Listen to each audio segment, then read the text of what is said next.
Okay, let's stay on schedule today, so let's go ahead and get started.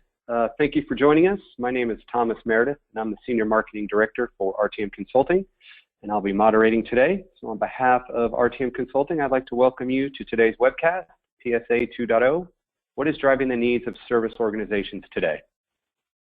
As I normally do here at the start, let me begin and cover a few housekeeping items, get those out of the way.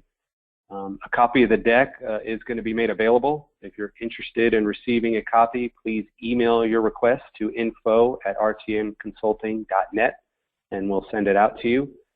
That email address again is info@rtmconsulting.net and we can get a PDF copy sent over to you. We are recording the webcast, so once we get it archived and up on the site, you will receive an email with a link to the recording. That will be an automated email similar to the ones you received with your reminders. So it's an automated email from GoToWebinar, which will have a link to the recording. Feel free to view that again at your convenience or pass it along to someone in your organization who was not able to join us today. As always, we are taking questions. We'll have a brief Q&A session at the end of the webcast. We don't stop the webinar to answer any questions, but there is a questions panel there on your GoToWebinar window. So, if a slide comes up early on, you see something, go ahead and enter in that question. I'll track those and we'll have a Q&A session at the end. Okay, that covers it for me. So let me get out of the way. Presenting today's webinar is Managing Partner Mark LaCroix. And from TSIA, the Technology Services Industry Association, is John Ragsdale. John is Vice President, Technology and Social Research. Mark, welcome. We'll start with you.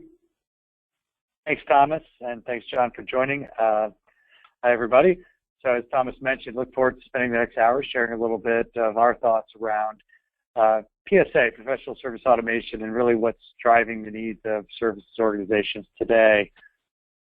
Our outline today, just going to start with the brief introductions of ourselves and then talk a little bit about PSA in general, just defining the space, laying the foundation.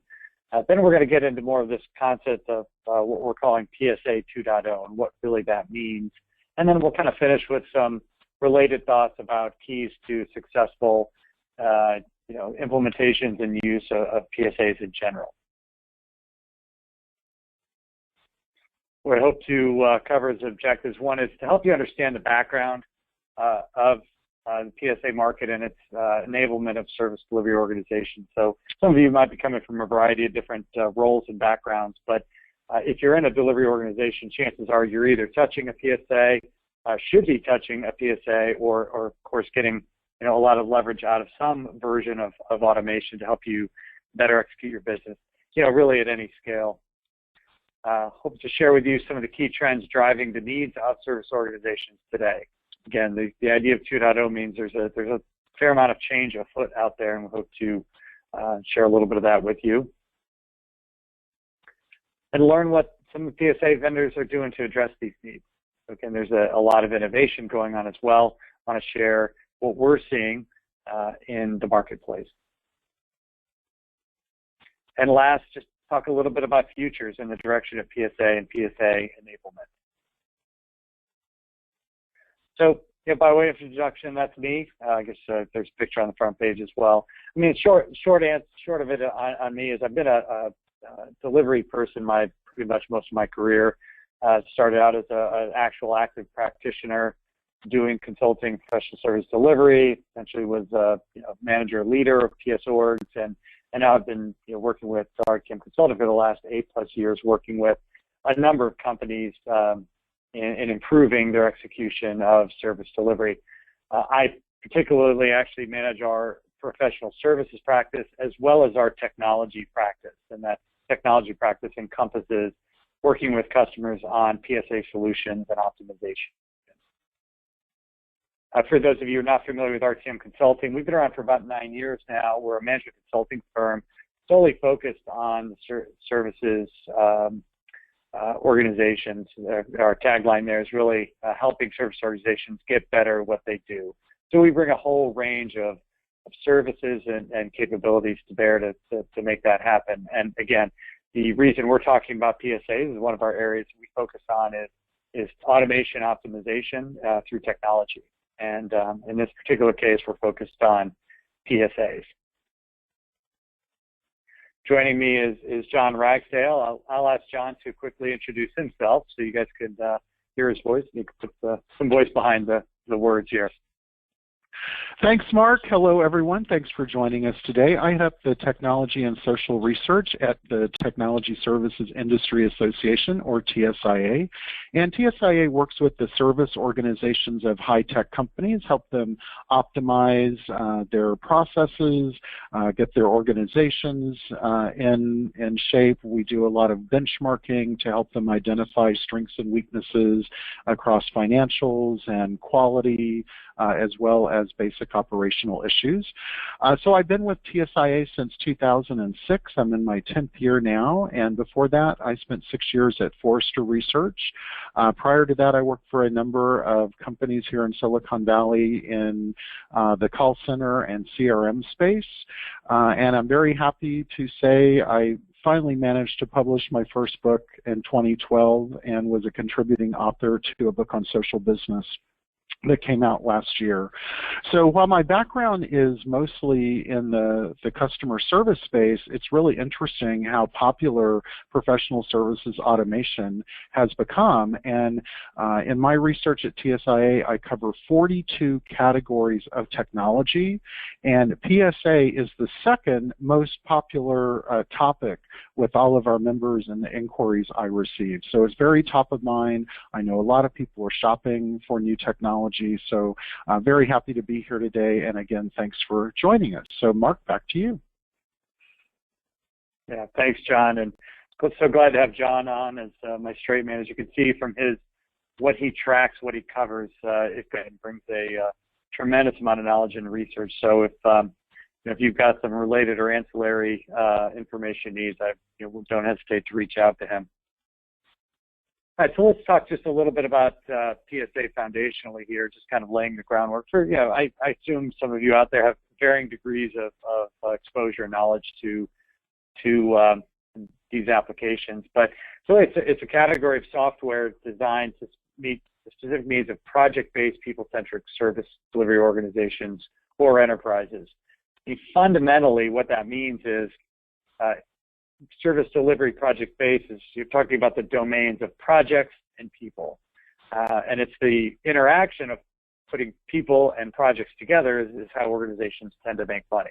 I say that in the most generic sense because I don't want to be so narrow to say this is just about professional services organizations. This is about consulting shops, staff augmentation shops, and some various solution providers and things like that have come together in a project-based way. So this, as we'll talk about in a minute, kind of can bleed over into other type organizations, but like development, others, but largely those aren't always project-based, and this fits best when we're doing. I didn't purposely add client delivery, but it's best suited, of course, when you are doing client delivery, because it truly is an end-to-end application or a category of application. It really captures things from pursuit, plan, deliver, and all the way to build, getting paid for what you do. And so what I try to get across to people, and I think people are understanding this more and more now over the last couple of years, is that really a PSA is not a niche tool. It is not something you're just wedging into an otherwise crowded application environment in your enterprise. This is, if you're predominantly a delivery organization, this should be one of your primary end-to-end tools. It should be handling a lot of the activity that your organization's doing. Functionally, this is what PSAs generally cover. Some, at varying degrees of depth, and others a little lighter in some of these areas. At the core, I would say project management, resource management, time and expense management have been really the long-standing cores of this. But related and a key feeder, of course, is sales and opportunity management, knowledge management, and I guess I should also say from a core standpoint, financial management. Invoicing has long been a key focus for these. But as you can see, this is, again, not a niche product. It's taking everything from sales opportunities to actually delivery execution, ultimately to getting bills out the door. And then, of course, not to be understated, the reporting dashboarding data down below, right? Having a window into our business and how we're managing and operating the business. So again, a lot of functionality, but generally, again, in the PSA category, tends to hold form in terms of capabilities in all these areas to some varying degree. Hey, Mark, I'd like to ask you a question on this slide. I know we're going to talk later in the webinar about successfully launching PSA, but what I often hear is companies, especially those implementing PSA for the first time, it's a little overwhelming because there are so many functional modules to consider. Where do you see people tending to start, or where do you tell people they should focus? Because you obviously can't focus on everything and boil the ocean. What do you see the most popular areas to focus on first? That's a good question. You know, it goes back to the previous slide where it says discipline projects, right? Because that's really the core of what we're doing. It's about managing people efficiently, keeping them sufficiently targeted, you know, utilized and productive. At the same time, run good projects. And to me, that's really the core of running a profitable enterprise is, you know, manage a good project portfolio and keep your bench relatively clean and at target. You know, getting bills out the door is important, but that's really what's going to drive your profitability. So I tend to emphasize get that part right, you know, and build out from there. Yeah, interestingly, not to overgeneralize, but I tend to see North American companies starting on the resource management side. And interestingly, I see the European companies tend to start on the financial management side. I think that a lot of European companies are very ERP-centric. They've got the SAP mindset. Mm-hmm. So I think that may be contributing to that. But I see those as the two areas people seem to be struggling with the most when they come to me for a technology recommendation. Yeah, good point. Well, I'd say you've been doing some research in that area, and so maybe, John, you can elaborate a little bit on some of these data points that you've come up with. Absolutely. So each year I do the global technology research. I just completed that study in its 11th year, which is pretty amazing. And one of the areas I track is PSA, and I have some data here showing how the adoption has been climbing. And interestingly to me, back in 2011, you know, everybody was using Excel pretty much to run their PS organization. And every time a TSIA member went through the benchmarking process with Bo DiMuccio, who's our VP of Research for Professional Services, every one of those benchmarking members would come to me for a technology discussion because they always needed help with metrics that were greatly impacted by PSA, such as utilization rates and rate realization. The adoption has been climbing pretty dramatically. As we see, it's been going up and up each year. I'll be releasing the 2016 data at our Technology Services World Conference in a couple of weeks in San Diego. But what I'm starting to see now, I have some data here from that from the new report showing that in 2016-2017, over the next 2 years, 72% of PS organizations have budget for new or additional PSA. So you're asking, you know, why are they continuing to spend when adoption is already reaching pretty high levels? And the answer is that a lot of early adopters have now outgrown their initial PSA tool, and they're looking for something a little more robust, a little more scalable to meet the needs of their larger and growing organization. So, you know, in the early days, it was a trade-off between Excel and a PSA tool. Today, the majority of companies do have a PSA tool in place. As we just were talking about, there is a lot of functional capabilities there. So I think that a lot of companies are rolling maybe a part of the application, not really taking advantage of all of those capabilities. And I'll be talking in a little bit about some of the new innovations coming down the pike. But I'm happy to say that the conversations have turned. I'm no longer having to acquaint people with what PSA is and why they should use it. They're usually coming to me for recommendations on how they can go to the next level. So I think that's a good indicator that this market is seeing some maturity. So Mark, let me turn it back to you to talk about PSA 2.0. Thanks, John. So yeah, let's get into what by PSA 2.0. Now, as John was just saying, first let's talk about, by talking 2.0, you got to have a 1.0, right? Well, what does 1.0 mean to us? Well, it really was the initial wave of PS automation over the last decade or so. I mean, pick your time, but it's a period of adoption innovation that was mostly characterized by some early adopters. So you had some early vendors that had defined the niche. You had people like OpenAir and Quick Arrow and ChangePoint and others that were in the game, so to speak, and still in some cases, defining the space, and others kind of moving into the space. And you had some folks that really, a handful of customers and companies that kind of understood what the need was and were those early adopters. In many cases, you talk about what were people what were they trying to get functionally from these? I would say, enabling the basics. Back then, I would say it was very much about time and getting bills out the door. That's probably the most common theme that I see or have seen from the clients I've worked with is what I implemented 8 years ago, 7 years ago. It kept the lights on. It kept just keeping track of where everybody was, where their time was going, and how to turn that into bills to get out the door. Everything else was, a nice to have at that point. So that's what I kind of mean by enabling the basics. And of course, it was also the period characterized by a fair amount of vendor confusion. So again, PSA 1.0, as John was just alluding to, was really people moving off of spreadsheets and starting to recognize that there is a actual viable application category that can serve my business's needs. And it was that kind of growing awareness and moving away from homegrown and spreadsheets. But to drill in on that vendor confusion a little bit, and it still exists today to some degree, it's worth highlighting to say, when I first started getting my head around this space a number of years ago, this was me. I was looking at this picture going, what are all these acronyms? I know the acronyms, but what do they all do? There's a lot of vendors out there. When you really bring into to play the ERP vendors, the PPM vendors, those are two really big categories of software, tracked by Gartner and others that have a ton of vendors in there. Many of them make overtures that they can support your service delivery organization's needs in the same way that a PSA could, and so it creates a lot of confusion.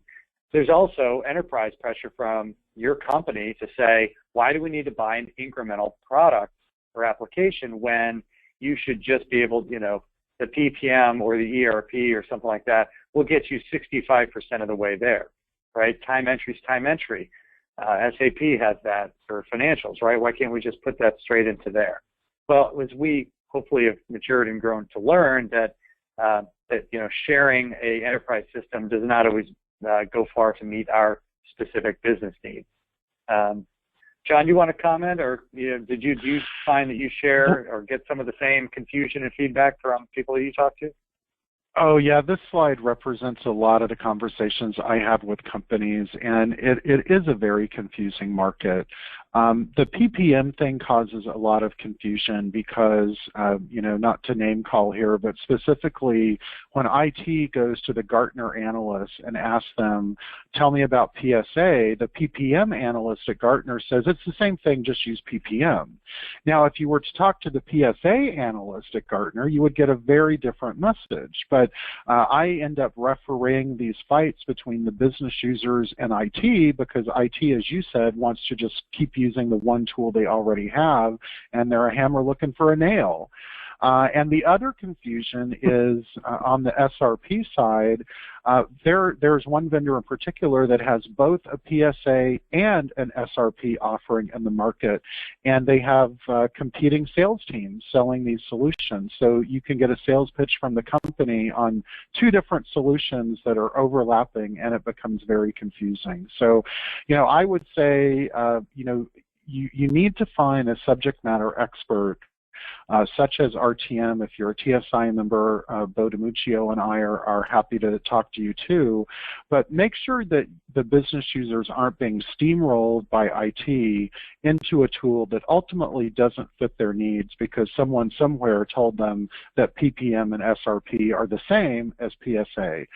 Because I know it's very confusing, but trust me, the missing capabilities, the integration links, the usability is going to be lacking, and I think you're ultimately going to struggle to get the outcome you need from your investment if you go with one of these close to but not quite platforms.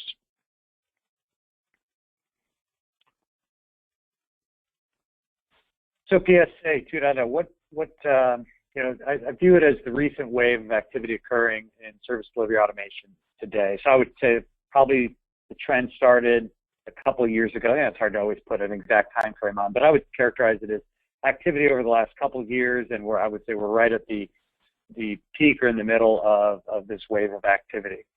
It gets characterized by a couple things. I'll go into more detail on each of these, but one, driven by disruptive market dynamics. Two, driven by changing customer needs. And whether it's leading or reacting to or a little both, vendor innovation.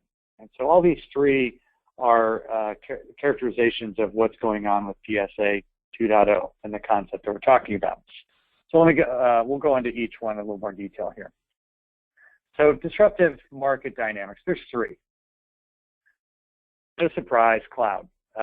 Cloud, both from the standpoint of what your organization may be going through. A lot of companies that we work with, I know that John talks to and works with, are product companies, software product companies that certainly the cloud direction is changing the operating model in your company. But it's also, of course, changed the operating model of the vendors and providers of software to you and your organization. And that's been very disruptive.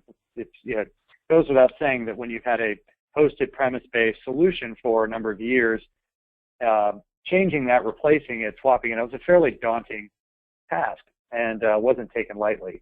But with cloud solutions that lower that cost of entry, it certainly got many people to think, well, I can now kind of look and not actually have to necessarily justify such a spend to consider alternatives and changes.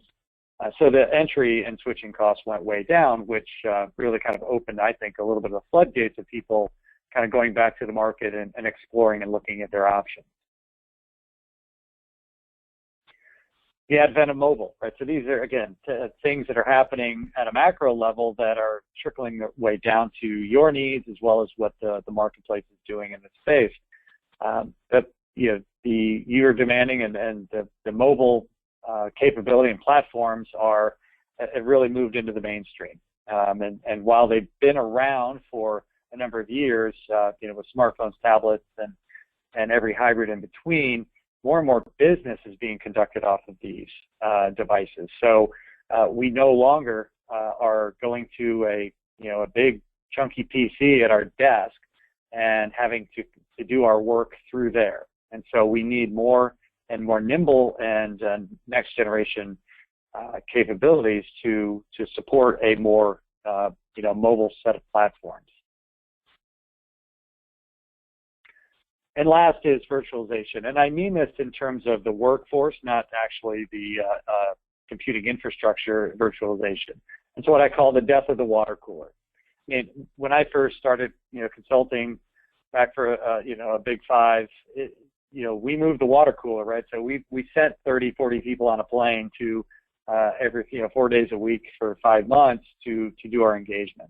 Well, that's of course slowly been going away, or more quickly than not. But I would say now, the world is flat, and we are, located. Our teams are located anywhere and everywhere, and so we are truly operating as virtual teams now as a standard rule, not the exception.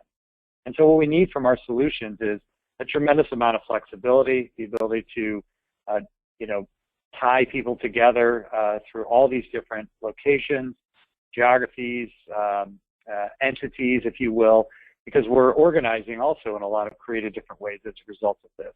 So that drives the need for more collaboration, as well as the need to tie the different teams together more effectively through effective computing.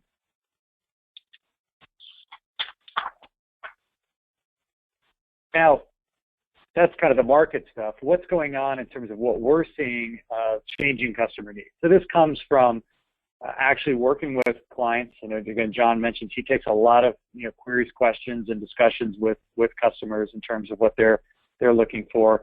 Same here at RTM. You know, what forms the basis for why customers are sticking their head up and looking to potentially change their current situation in terms of their automation support. First is greater visibility and predictability. Key metrics and measurements are not as useful when looking at it through the rearview mirror, and that's what we tend to have done a good job of in the past. Is we've got great reporting that tells us how we did last month or how last month, but an effective PSA should actually enable you to look more forward with more visibility to better predict and plan future direction, right? So you hear now more talk about what's my predictive utilization, what's my forecast, financial forecast, what's my resource forecast, what are my needs 3 months out, right? So getting more predictive and forward-looking is really where you want to be now.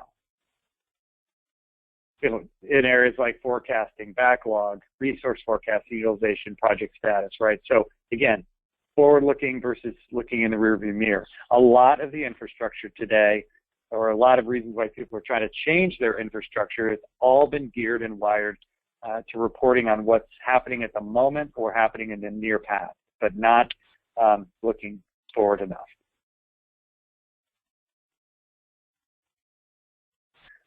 Capacity planning. We at RTM Consulting have since day one always been huge fans and proponents of good resource management, and really capacity management. We also call it resource forecasting. It, to us, has always been kind of the ultimate goal or a key component, if you will, of a well-run resource management function, because you have to be able to anticipate and look into the future to really run your organization well, right? We have demand, we have supply. We have to keep supply and demand married up and into the future. And only by being able to actively manage our capacity, and by that, what our current capacity as well as our future capacity needs are you really going to achieve the goal of right person, right place, right time. Again, many of you are in probably 65, 75% of the people that I work with are, definitely have more demand than they have supply, which is the proverbial good problem to have. But, you're stifling your business when you consistently don't have the right people, you're short people, or you put, lesser skilled, less experienced people in roles, you're stretching yourself very thin, and it leads to bad delivery, it leads to, poor customer satisfaction, a whole host of needs. People are very aware of that, and quite honestly, I think it's getting to a point, tipping point where everybody's like, we have to solve that. And again, I've worked with a number of fairly large global organizations that they really have no capacity planning capability in at all. And they're finally realizing they have to make that a priority.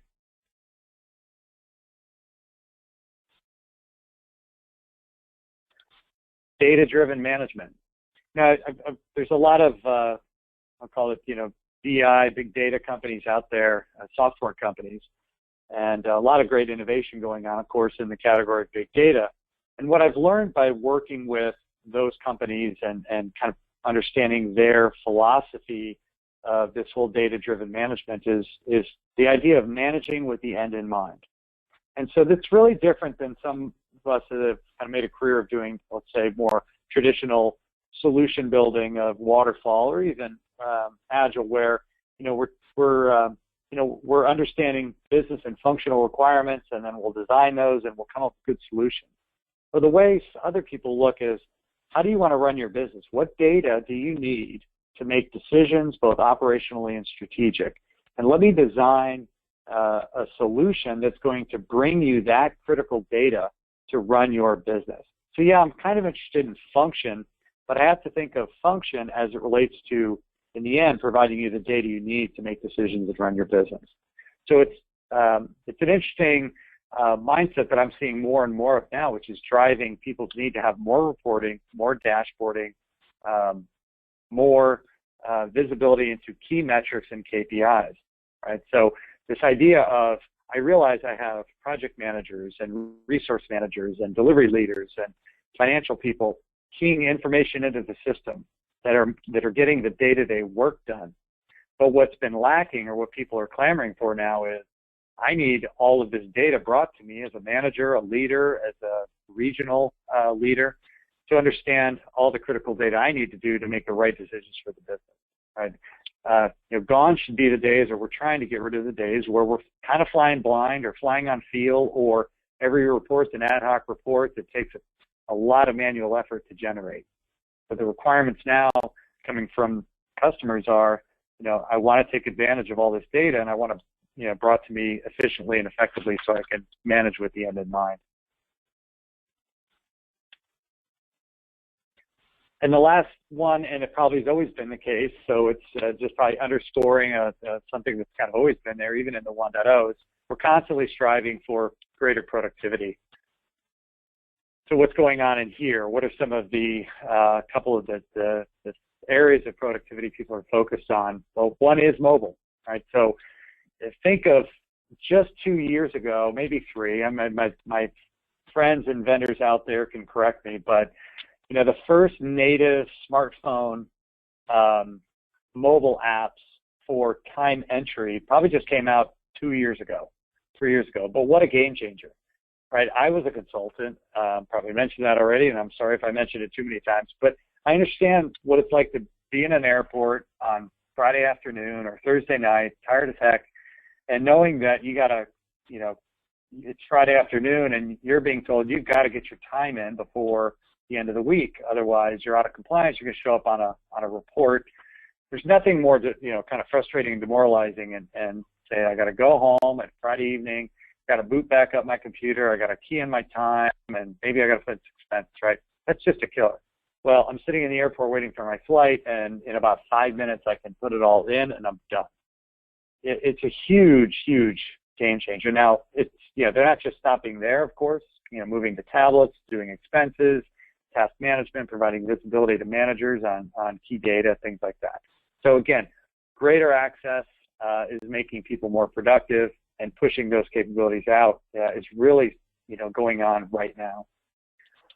It's supporting standardization. Continue to see organizations trying to standardize around common delivery methods, methodologies, tools, templates. I mean, everybody, of course, at some point realizes that, hey, we should be doing our delivery in a consistent, standard way. Well, it's hard to throw all that into SharePoint and just expect everybody to kind of go pull the right template at all the right time. And more now, underpinning your desire to standardize through the system is becoming a greater emphasis for productivity. And last, just to better automate long-running or manual processes. I've probably heard more in the last couple of years horror stories about month-end close than I care to shake a stick at. I mean, I'm hearing horror stories like each month-end takes 5, 6, 7 days to actually close, and with a lot of manual effort, a lot of cane beating going on in the process. Whether it's getting all the timesheets in compliance, and then going through and making a lot of manual adjustments here and there to tweak the numbers and different things like that. It's very much a hybrid manual automated process. Revenue forecasting as well, one that's a critical process, but has typically taken a long time or a lot of manual effort to actually get the number right, and not relying as much on sophisticated automation and technology to do that. And similar invoicing. So again, there's still a lot of processes out there that have not been sufficiently automated, whether it's because the functionality of PSAs 5, 6, 7 years ago didn't contemplate some of the complexities that we're dealing with now. We've got different delivery models and things like that, or companies have kind of got a little stuck in their ways, and those wagon tracks those ruts have gotten a little deeper, and you have to finally break the mold and say, look, I think we can kind of blow this up and automate it, and also improve the processes as we go. So again, a number of different changing needs that are also, again, driving a lot of activity in the PSA space right now. And then, as I mentioned, third, vendor innovation, right? So it's not to say the vendors are sitting idly by, not doing anything. And so I'd like to ask John then to speak to this slide and share some of the things that he's seeing that the vendors are doing with their software products for you guys. Well, absolutely. There's a lot of interesting innovation going on outside of the core resource management, project accounting in PSA. And I think a lot of it is linked to the changing project profiles that we're seeing implementation teams tasked with. So, of course, the biggest change over the last 10 years for the B2B tech companies that TSIA works with is the shift to the cloud. So we're working with companies who have always been 100% on-premise technology, and now they're moving to cloud tools. And what does that mean for PS? What do consultants do in a cloud world? And two of the big impacts that we're seeing, first, traditionally with on-premise tools, you had pay-as-you-go custom projects. And today, the pendulum is swinging, and now more than 50% of projects, according to our PS benchmark, are predefined, repeatable consulting offerings. As you know, with a lot of cloud products, when you buy the product, sign up for the subscription, you're given sort of three options. You can do the little or no implementation, just out of the box. You can do a basic customization where they match your colors and your corporate fonts and some basic formatting. And then C would be a more intensive implementation with some multiple integration points, maybe some process work internally as well. But they're predefined, and you pick from this menu which implementation option you want. And the other factor on shifting to the cloud is that more projects are being handled remotely. You don't have to go on site. The technology is not on site. There may be a small on-site component to gather requirements and do some process optimization, but more and more projects and larger components of projects are done externally. So because of this shift, it's putting more focus on some new areas, things like collaboration and knowledge management. We also have a younger breed of consultants entering the workforce that are very social and collaboration minded.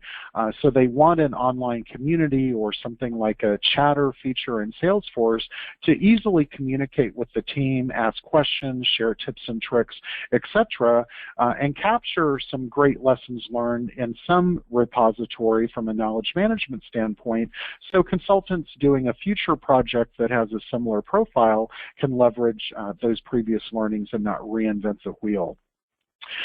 Integration is important. We talked earlier about resource planning and resource forecasting, and one big element here is plugging your PSA to your CRM so it can start getting a look at all of the projects being quoted, what's being accepted, what's being quoted and rejected. It could be that there are some training classes you need to provide to sales on how to better present the projects you want to do. So if they find that they're always selling something that maybe your margins aren't great on that project, or the customer sat isn't always great on that project, you may need to do some education to help them better position the types of projects you do want to execute on. But also that tie to CRM will allow you to start doing some reporting on what are the likely projects going to be 6 months down the road, 12 months down the road, in case you're starting to see a certain type of project trending up that you may not have a lot of resources for. You may need to do some cross-training, bring in some new talent, etc. So customer journey analytics, consumption analytics, those are two very interesting areas as well. A few years ago, we didn't even ask in the PS benchmark about customer satisfaction with projects because so few companies were measuring it. But today, it's a very common element that we're tracking satisfaction with the project, not only at the end, but at each milestone along the way, allowing you time to correct issues if there are any. So part of that customer journey is, surveying customers, gathering input, and factoring that into long-term account planning. And I'll finally touch on consumption analytics. This is a big piece of customer success, and the largest percentage of customer success employees come from professional services. And that may be a surprise to a lot of you, but the key in customer success is not just knowing the technology, it's understanding how companies leverage the technology. And PS is one of the few groups, if not the only group in the company, that really understands how different companies and different industries, companies of different size, are leveraging the tools internally, what business problems they're using, what types of people are using what features, etc. And that type of business savvy is critically important when you're trying to understand customer adoption and consumption. So we are seeing elements of consumption analytics being introduced at the time of implementation to make it easier down the road to measure how your customers are consuming the tools, if they're maybe behind where they should be, you know they're not getting the business value that they expected, and that's going to run into problems when the maintenance agreement comes due or the cloud subscription contract comes due. So it's a really important thing to keep an eye on. So I've got some spending data here. Again, this is from the 2016 survey. I'll be releasing this in 2 weeks in San Diego at our conference. But typically in the past, we saw high planned spending around professional services automation, but not always a lot of planned spending on these different areas. But you can see continued investment in CRM, customer experience analytics, knowledge management, communities, collaboration, a lot of pent-up spending planned for the next couple of years. So, Mark, I think that's probably good job security for both of us. Yeah, sounds good to me. So hopefully at this point, you're listening and saying, where do I fit, right? Is my organization in 1.0 land, or am I in the middle of what they're describing as 2.0, or maybe I'm at 1.5, or maybe, maybe you're, even ahead of the curves. But one of the things that I want to share as well is just a little bit of a caveat in terms of keys to success. So, from where I sit, I'm not a vendor of this software. I'm trying to help people get the most out of it. And so, of course, when you think about what we're doing here in process alignment, I would say when you're moving from 1.0 to 2.0, I would say be willing to blow a few things up and break some glass. I've seen and worked with some companies, actually one of them will be speaking at the show coming up, is they took on the processes and they said, look, if we're going to go through this, we're going to do it, and we're going to fix some of the things that are broken with our own business model or our own business process. You have to keep in mind also that if you look at these 4 areas, these are 4 significant areas with 4 different stakeholders, right? Time management are all the consultants, resource management, financial management, you got the whole back office and the financial team that exerts a lot of influence and power, and they have all the project managers and that organization. Well, this all comes together when you put people on projects and start assigning people out to do work and then ultimately bill for them. And so the point being is that all these processes are interrelated. And I see too often that people go at these solutions looking at each different stakeholder and saying, how do you want to do things? How do you want to do things? And they can't actually, serve everybody at once when they kind of look at everybody independently. Or maybe one group exerts too much influence and gets too much of their needs met to the detriment of one of the other groups. And so the point is 2 things. One, blow some processes up. Take advantage of the opportunity, because whatever you put in 5 years ago needs to be revisited. Second is help balance the needs of all these different areas, because again, many of the solutions, the PSA solutions, it's all somewhat interconnected. And to get the most out of your solution, you've got to reconcile all the different groups and how they're going to coexist together in the system. And second is, change management adoption. These last 2 concepts are, not revolutionary by any means, but worth underscoring, in light of what we're talking about. Because with 2.0, it does mean making a change. And even the smallest change, even though you think it's a tremendous improvement, you can't take that too lightly.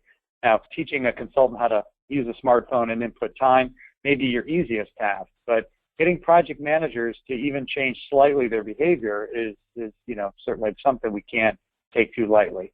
but also to take the, to get the most benefit out of what we're investing in and doing, and more importantly, that big data at the back end, right? When we talk about managing the business proactively, gaining visibility, having the data and reports and dashboards to run our business, it takes good adoption because we need good data in the system to do that.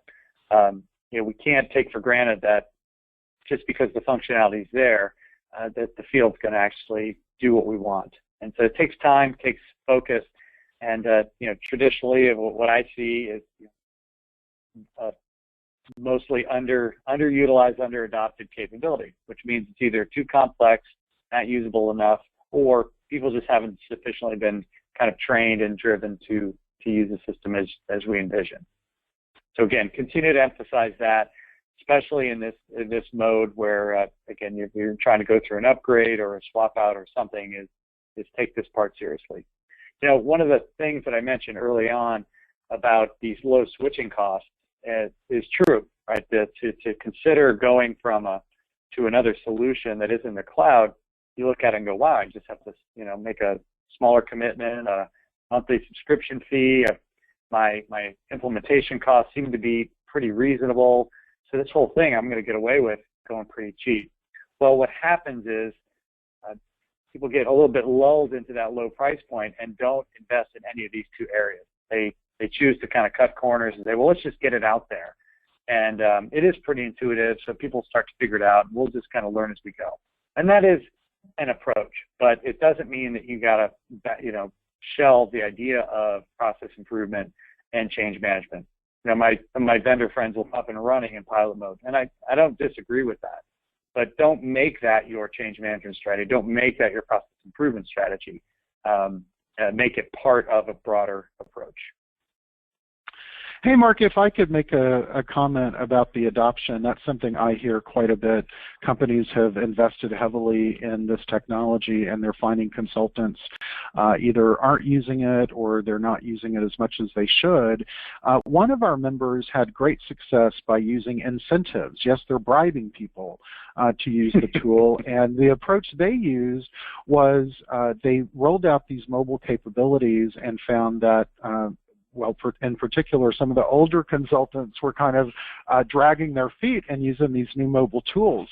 So what they started was a program that said, if you will file your project updates and your expenses by 5 p.m. on Friday from your mobile app, you will automatically get 10% of your bonus for the quarter if you do that every Friday. And they went from something like 30% participation to 100% participation because there was money linked to participating in using the technology. So think of some creative things like that. Money is a great motivator, and I always talk about the carrot and the stick. It's great to have some incentives like that, but also make sure that there's something in their MBOs about effective use of technology. So you've got something to ding them on their annual review if they're not adopting the tools. So that's my 2 cents on adoption. Great, thanks. So looking ahead, right? So as I characterize it, I think we're in the middle of 2.0.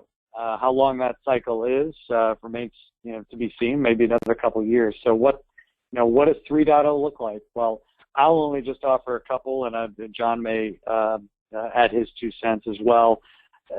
Some of it I think goes a little bit to the list John spoke to, and the question is how much of some of what the vendors are innovating around might they be pushing it into the market and letting the market take advantage of it. But I do believe that integrating more collaboration and really flattening the workforce out and bringing more people into the system and leveraging that information. I just still see today groups are in different roles and they have different permissions to do specific things. But I can envision where that gets a little flatter. More employees, more staff get access to more things to make them more productive and gain more visibility into certain aspects of the business. And then I also think that what's evolving is, and not fully mature at this stage, is where PSA fits in the enterprise architecture. John emphasized integration. I think that is starting to find its place and mature, that PSA is a prominent end-to-end component in the architecture of your company, and it coexists with, with the different pieces of financials and CRM. And I think IT organizations are starting to better understand that. And so I see then better focus on the right integration, which sometimes can be a little challenging today. But I see, more maturity and more improvements in those systems working more easily together. John, did you have any futures thinking on where it might be headed? Well, I think we're going to continue to see things like mobility and analytics and communities collaboration, making an impact. We're hearing a lot about retiring baby boomers and the fact that we're going to be hiring a lot of new younger workers in the next 3 to 5 years.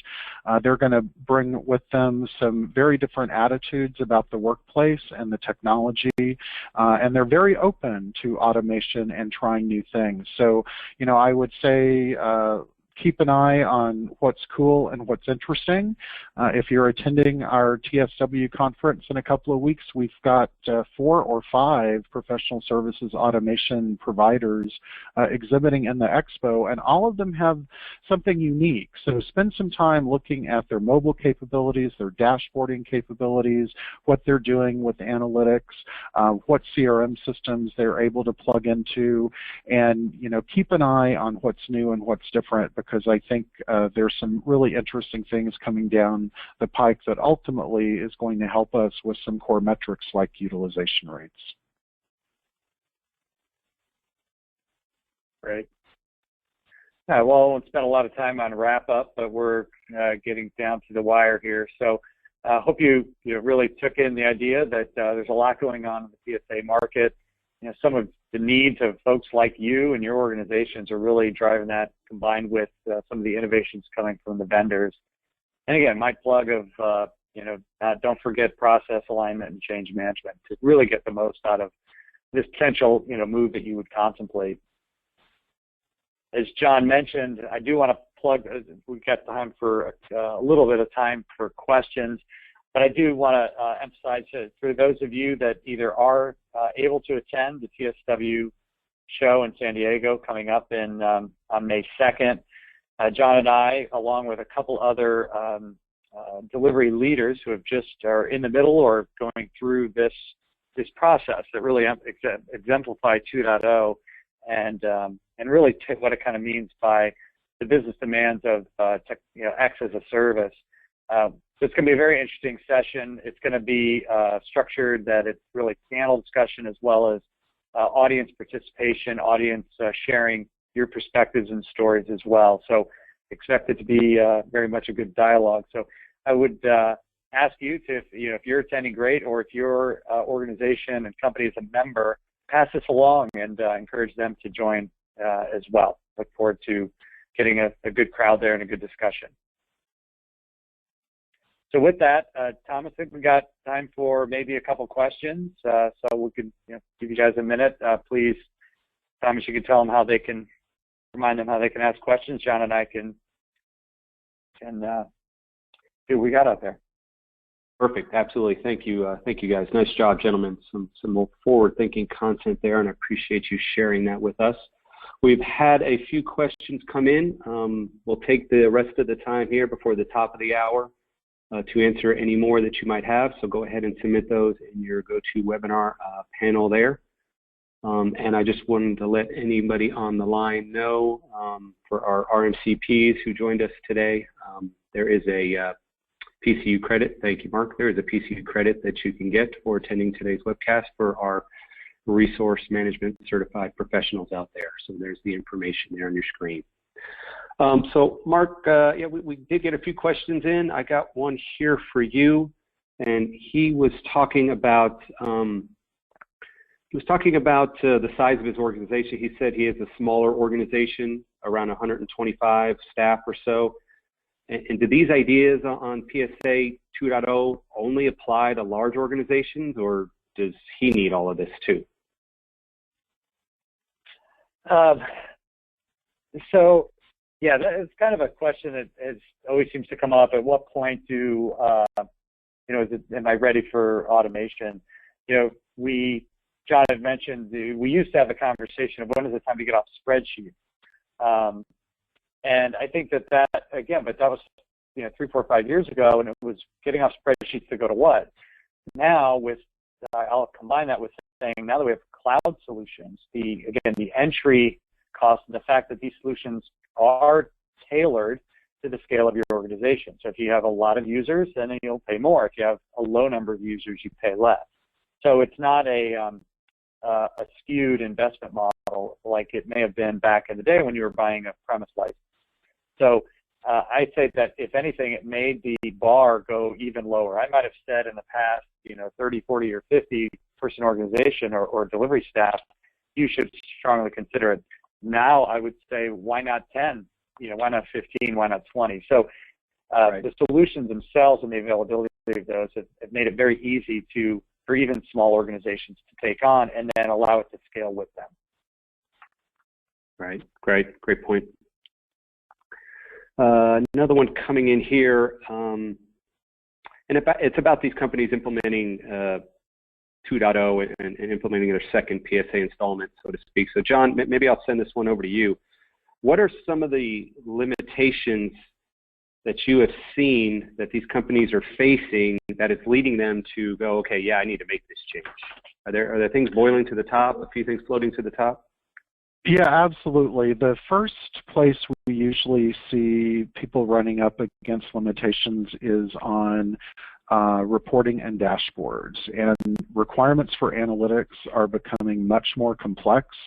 There's a lot more data scientists available today to within companies to help them create some very sophisticated proactive dashboards, for example, showing what's going on in projects so you can make small adjustments before things get completely off kilter, and that requires some pretty strong capabilities, and a lot of the early systems simply don't have the sophisticated capabilities to do that. Another area that's driving a lot of spending is CRM integration, and the initial products were standalone. You could do some custom integration, but it was a little expensive and complex to maintain. Today, more than half of TSIA members are on the Salesforce CRM platform, and if you go to AppExchange, there's 4 or 5 PSA products out there now that are pre-integrated, some even built on the Force.com platform. So depending on what CRM product you're using, there's an ecosystem for each one with vendors offering a pre-integration package. And I think that's another thing that's driving, because I see a lot of companies move to a new CRM platform, usually in the cloud, and that sort of forces them to move to a new PSA platform that comes integrated. So I'd say those are the 2 areas I hear most common. Okay, great, thank you. Hope that helps with that question. One more, this one just came in. I'll send this one over to you, Mark. She works in a software company. All product orders and invoicing is done in their ERP. How does the PSA fit in my model? So this is, that's kind of the common problem, I would say, with the 1.0 story that I was saying before, where the enterprise kind of believes, and John, I thought, spoke to this well too, that that ERP is, really can be bent and sliced and used for the purposes of PS. And so that what you commonly hear is, well, we already do our product orders and invoicing on the product from here, and they have the service capability. Why can't we just, manage projects and do some of that stuff here? And I think that, that's kind of, again, the old way of thinking. There's severe limitations that you run into when you try to have the ERP run your services business. You don't have the flexibility in the way you actually define revenue, in the various different ways in which we're setting up projects and how we earn revenue these days, the ability to actually, kind of map and define different ways to generate invoices, and we want to define our services. You inevitably run into limitations when you try to look for the equivalent feature and functionality in these ERP systems. So again, I'm glad you pointed out, because it's what John and I highlighted, is it's a common trap to get kind of pushed and forced into just leveraging the systems that are already there supporting the product infrastructure. Yes. Okay, great. Thank you. Okay, I've got a minute past the hour, so I do want to stick to the allotted time. And first, I do want to thank everyone for joining us for today's webcast. I appreciate that. And also to Mark and John, thank you for your time and sharing your expertise, and John sharing some of your research. So with that, we will sign off. Again, thanks everyone for joining us. If you have any other questions, John and Mark's email address were on the screen there. You feel free to email them at your convenience. But with that, I will sign off. Thank you, everyone. Have a great afternoon. Thanks, John. Thanks, Mark.